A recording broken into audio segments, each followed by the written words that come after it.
And humans, like on this earth, we don't understand animals as well. Like, we can't communicate with animals. But I think there's something universally that we can agree upon. So, like, we agree that God has attributes, right? Yeah. So, like, one of the attributes, just to let's see if we're on the same page, that God is all powerful. Would you agree with this principle? Yeah, I believe so. God is like all knowing. Yeah. Okay, He's strong. Yeah. So when we understand these attributes of God, let's say like God is an energy and He's going to different creations. So let's say God becomes a human being.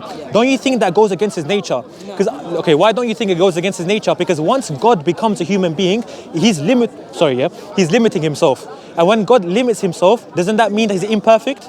See, but you know, it goes back to the thing when I said that God was an energy, He's an essence. Okay. Because He may come in human form. Okay. He may come in human form just to relate. Because if you take Christianity as a religion, Jesus came onto earth, and a lot of the Bible is about what He did while He was here on earth. Yeah. The way that He went to people who were sick and still treated with them with love. Yep. Like with I don't know if you know the story of the lepers, the people who were cast out from society. Yep. So He came here as human form, and then He went and treated them with love. Okay. So that doesn't mean that He was any less God because He came in a human form. Okay. Because the part of God which was in Him was His soul, it was His essence that came inside of Him. Yeah. Because ultimately God was still up there. God was. Because you believe God is infinite. I would slightly disagree with you, with all due respect, and the reason being is because me and you both had an agreement of God's attributes, and me and you both agree that God by nature is all powerful. Yeah. So if we agree with His principles, by nature, if God enters a human being, for example, if God enters an animal, if God enters any specific one of His creation, that means He's limiting Himself. That means He is weak. For example, let me tell you why. Look, okay, let me ask you the question. So do you believe? Sorry, do you mind just explaining? Yeah, I will do. So do you believe God is inside of you right now? I think. Okay, so if I kill you, am I killing you or am I killing God, or who am I killing right now? If I killed you, for the sake of argument. Okay, so I think if you kill me, obviously kill me as a human. Okay. I also believe, and where does God go?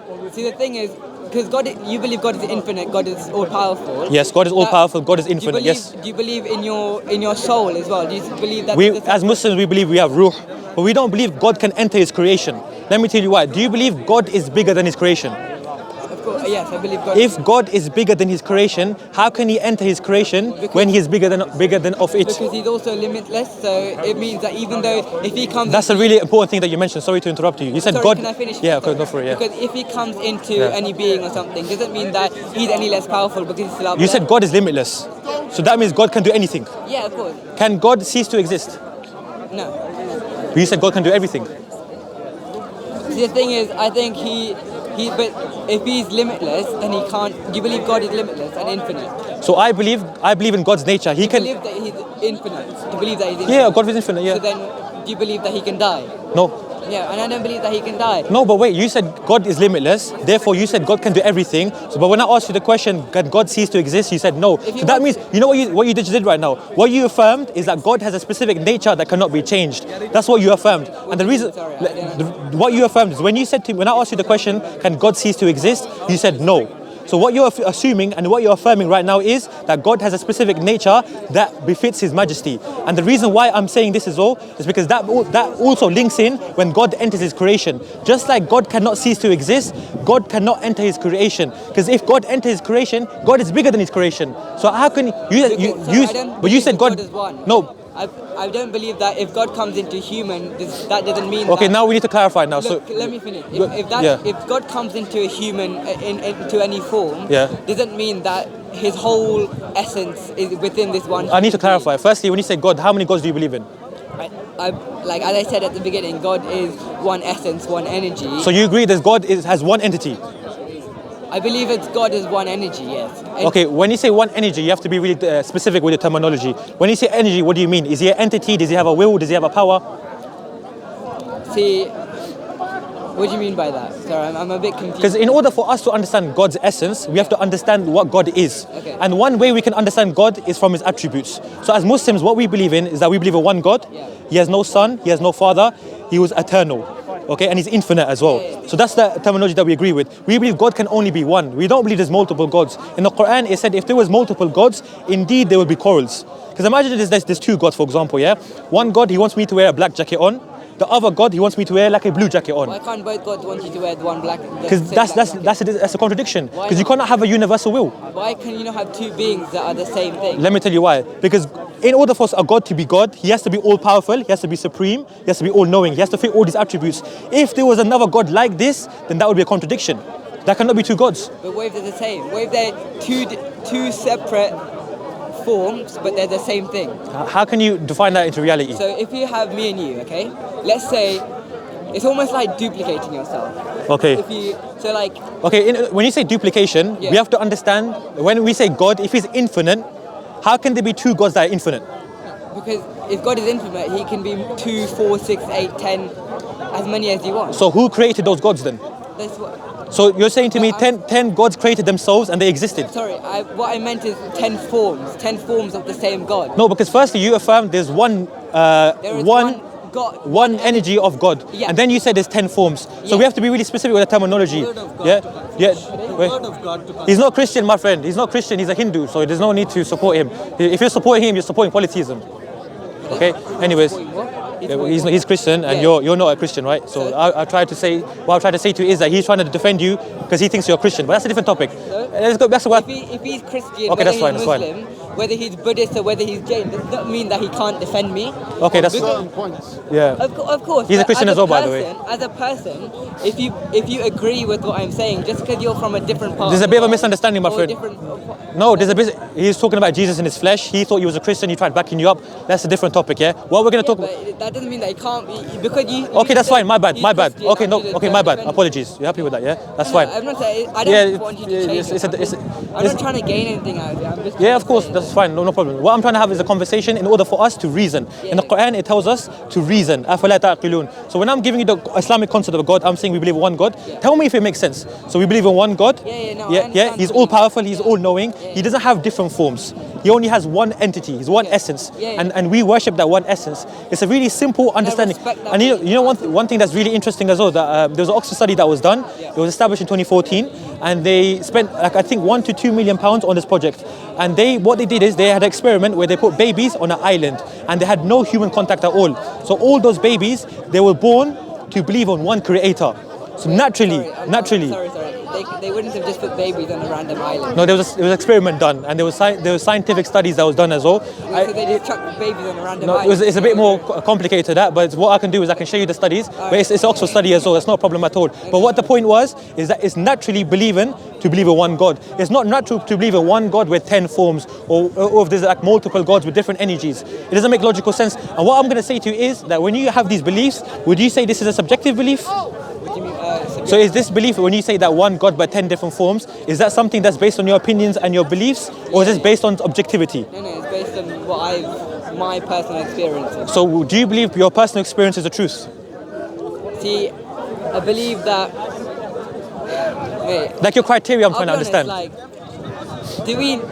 I don't know who God really is. I don't really know who he is, but I've seen some things in my life. I've experienced things where someone has helped me out of nowhere. You can be from the depths of the darkness and a hand pulls you out. And that made you believe in God, yeah? And so, because I've had those experiences, I believe in something because that saved me almost. Okay. But if a form comes to me and a form comes to you and a form comes to you, what's to say that mine is right and yours is wrong? Let me tell you why. Please, because we've all been through our own fair Let me tell you why. Please, we've all been through our fair shares of trouble. And if someone appears to you and someone appears to you and someone appears to me, because that is what was best suited to us, then of course that is what we will see as a truth. Okay, that's an interesting point, and I've seen that in a lot of people as well. Like when individuals, they have a subjective experience, it kind of formulates their mind, their opinions. So for example, and I'll tell you why, it's subjective. Is that wrong though? Yes. Let me explain to you why now. Subjective basically means it's based on your opinion and your belief and your experiences. Yes, wrong? let me explain to you why. Can something be subjective and still be wrong? Yes. Right and wrong? Let me get to that, please. Yeah? I'm going to give you an example as well. For example, a Hindu in India, he might have an experience that Krishna is Lord. He sees him in a dream, Krishna is Lord, and he follows that religion. A Christian, he might have experience of a dream that Jesus is the light and truth, and he had a dream, and then he worships Jesus, and he becomes a Christian. And a Muslim might have the same beliefs as well. But what we as Muslims, we say that subjective experiences is not the criteria of truth.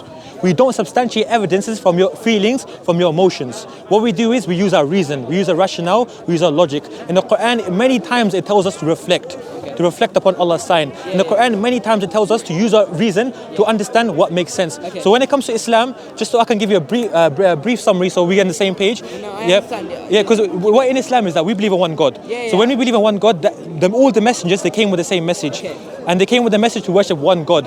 And the way we understand God is not from subjective experiences. Because if, for example, let's say you have a subjective experience. I understand but that. And the text and but do you understand? text. You asked me that why? You was quite assertive when you said to me, why don't you think that my subjective opinion is the truth? Do you understand where I'm coming from now? No. So do you understand that your belief could be false? I understand that everyone could believe. Everyone's belief could be false unless they're substantiated with evidence, yes? But we can never have enough evidence. But we can though. Because if God is all powerful and all limitless, then He's beyond evidence as such. Like, this is why, because that's not justice then. If God exists, why would He not allow His creation to acknowledge His existence? That's not going to be justice. Because He can acknowledge His existence, but I don't ever think we'll be able to truly understand Him as So do you think God has left us without a purpose? No, I think God has given us, each and every individual, a purpose. And how do we understand the purpose that God has given us? Through our own reflection in our life. But that's subjective, and subjective is false, like we agreed. But if you look in a religious text, will you be able to find your individual yes. purpose? Look, your individual purpose? It's not about individual purposes. As Muslims, we believe in human purposes. So we as Muslims, when we acknowledge that Allah is one God, we affirm the revelation that He came with.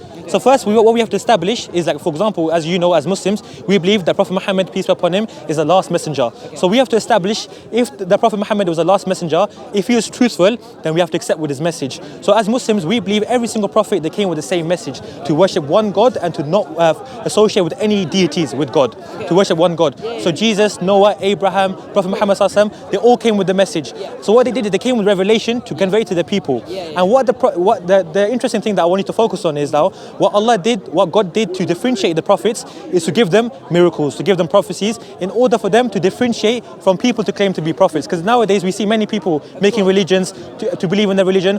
So how do we substantiate that as the truth? We look at the text. Have you ever had the opportunity to read the Quran, by the way? Our interest. I agree, and I know the thing is, religions have, me personally, religions have differed within their text about the truth of Christianity, God. Judaism, they have differed, but Islam hasn't, by the way. We can get to that, by the way. And of course, but that doesn't mean that Christianity is any less right than Judaism, where Islam is any less right than Christianity. It does, sorry. I know they differ, but in reality, see, my beliefs as an individual is that at the core of each religion, God came, or a prophet or a saint came to teach how we should treat one another when we were here. Absolutely. But so I know in the Quran it says to love your neighbors as brothers and sisters. Okay. So in the eyes of God, if we do that when we come here, we get His blessings. That's interesting, but you know the point that I mentioned earlier, yeah? Remember the example that I gave you, that if an individual is kind to his neighbor, he's really kind to his neighbor, he's kind to everyone around him, that gives them money, but if he's not kind to his own mother, is he really a good person? To the people, he's an amazing person, but deep down inside, he's not a good person because he's not good to his mother. So the same example that I want to apply is when it comes to God. We could be good to our creation, but are we really good when we're not being good to Allah? So when you're mentioning that all the prophets came with a message, do you understand the most important message, the foundation that all the prophets came with is to establish Tawheed. Tawheed is the concept of one God. Okay. So thing is, I believe. No, it's not a belief. I'm not saying that it's wrong. Okay. So you agree with me then? I'm not saying that your belief is wrong. So you agree with me then if it's not wrong? I told you what my beliefs were. No, but if you're not saying my belief is wrong, then that means you have to agree with me. What do you mean? You're saying my belief is not wrong. Yeah. So if my belief is not wrong, is it truthful? I didn't mean that I have to agree. Okay, that's fine. You. Okay, that's fine.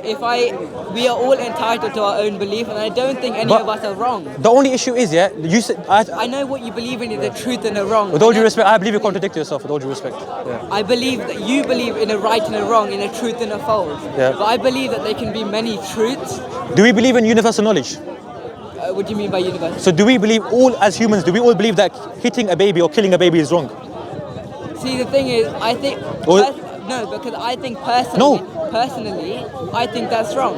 But if you see a parent, I know which country are you from? Originally, I'm from Pakistan. Pakistan. Yeah. But if you look in Pakistan, for example, there's a lot of history of domestic violence, of child abuse, That's everywhere, by the way. Of course. I know in South Asia as well. It's a lot. It's everywhere. Very It happens. It happens here. It happens everywhere. Yeah. But do you think those parents think there's something wrong when they're doing that? No. But in the eyes of God, will that be wrong? In my beliefs, yes. In their beliefs, no. So that's why I believe that as long as you're a good person while you're here and you treat everyone with love and respect, if you hit your wife, you hit your child, you hit this, in the eyes of God, that's not going to be good. Well, what I'm noticing mostly from you is that your subjective experiences. I believe this is right, I believe this is wrong. But as human beings, we have subjective morality. So that basically means that we base our opinions, our morals, our values according to the society, according to the environment that we live in. This is wrong. Let me give you an example. No, we don't differ. I'm going to make you agree with me.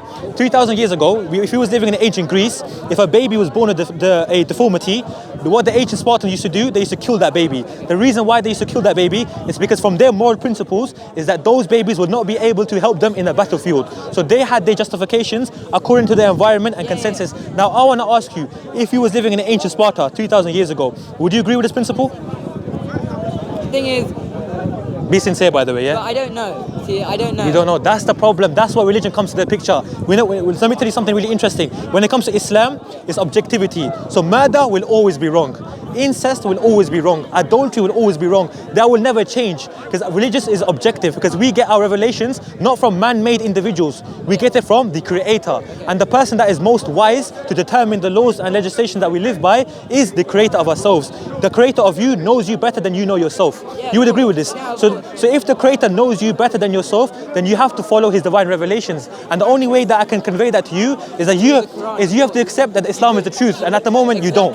So if I explain to you Islam is the truth, then we can probably go to the conversation to see. Yeah. You say that Islam is the truth, and there cannot be any other truth. Okay, are you saying there's multiple? Is that a yes or no? I'm saying Islam is the truth, and there is no other truth. Islam and Christianity they cannot both be truths. Are you saying exactly? And that's why we won't ever find a common ground. Okay, so I want to clarify from you. Need to go. Okay, just do one more thing. I want to clarify. Do you believe Islam and Christianity they're both truths? I believe they both can be true. Okay, in Christianity it says Christians believe Jesus is God. Yeah. Islam we believe Allah is God. That's a contradiction. So how can they both be truths? This is the thing. I believe that each individual is subject to their own beliefs. But that's not true then. That's false. Because that's not based on evidence. It's based on your feelings, your emotions. It's not based upon your reason. Allah says, أَفَلَا تَعْقِلُونَ. Will you not reason? Why are you using your emotions? Put your emotions, put your desires to the side. Why? Why? Use your rationale that Allah has given you. God has given you rationale, yes? Of course. To think, but to God contemplate. God has given us emotions, has He not? God has given us emotions, but as men, of course, we have to put our emotions to the side because emotions are not always the truth, right? Of course, but you can be in your emotions and see the truth at the same time. Okay, wait. Emotions. You may see God. You may see a form of God, and you may cry. But what you're doing is crying out of devotion. Is that bad? With all due respect, you're moving. Is that bad when you cry out of devotion? No, that's different. No, that's different. What you're doing is you can use your emotions as well. Just because God gave you logic and He gave you emotion doesn't mean you switch one up and you keep. No, it's fine. As human beings, we have to have emotion. I'm not disagreeing with that. What I'm saying to you is that you're dismissing your rationale logic. You're saying to me that there's multiple truths, there's different forms. This person can have his truth, I could have my truth, and we can live peacefully and together. No, because that's a contradiction, my friend. Because for example, if what helps me doesn't help you and what helps you doesn't help me, does that? Look, according to your desires, that would be fine. If what helps you doesn't help me and what helps me doesn't help you. What helps me, what helps you? Look, we have to worship God. We have to follow His truth. If you're not following His truth, in the Quran, you know what it says? You know what the Quran it says about? We believe in different truths. You know what the Quran it says? It says, do not take your desires as your Lord. Think about this. Yeah. So do not take your desires as your Lord. Right now, as human beings, a lot of individuals, they take their desires as Lord. Whatever they feel comfortable with, they're going to accept it. Whatever makes them happy, they're going to accept it. But is that the way we get to truth? The way we get to truth is actually accepting and understanding who created us. What is our purpose? Who gave us the divine revelation? If Allah exists, if God exists, then He must have given us a information, a guide for us to understand and listen to. You also believe in a human purpose, whereas I believe in individual purpose. Yeah, but like you said, individual purposes are subjective. Your purpose exactly. But I believe it's problematic though. You don't believe that you can use my subjective opinion. No, because it's problematic. In ancient Sparta, you would agree that killing a baby is right if you lived in those times. Yeah. But That's crazy to be honest. That's crazy to be honest. yeah, I know. Think about that. Think about Of that. course, but there's a lot of things that we'll do now that in 1,000, 2,000 years people would think, why are we doing what we're doing? Of course, here? morality changes. That's what I'm saying to you. Islam has objective morality. Murder, rape, these principles will always be wrong. That's why, alhamdulillah, we have religion. Yeah. In this, for example, in this country, in this society, people are living godless. Okay, and when you live in a godless society, your morality, your principles, they change. And that's why it's really important for us individuals to stick to the revelation that our Creator gave to us. Not my Creator, your Creator as well. Of course. So you need to accept that your Creator has given you revelations, He has given you morality, He's given you the divine revelation that's given by God. Like, the interesting thing about you is that you believe in God. Yeah. And you agree that God cannot leave His creation without purpose. With all due respect, Okay. I appreciate you and Okay. I value our conversation. Okay. You said you need to go, yeah? Yeah, I do need to go. No problem, take care of it. So think about it. I recommend to read the Quran, by the way, yeah? I have actually. Okay, cool. Okay.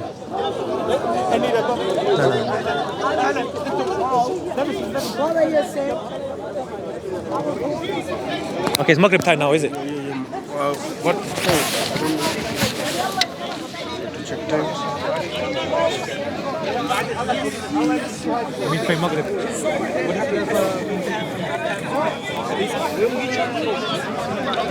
Ask him who's the way and the truth. He said Jesus is the way and the truth. And we the God of Jesus, not three persons in one.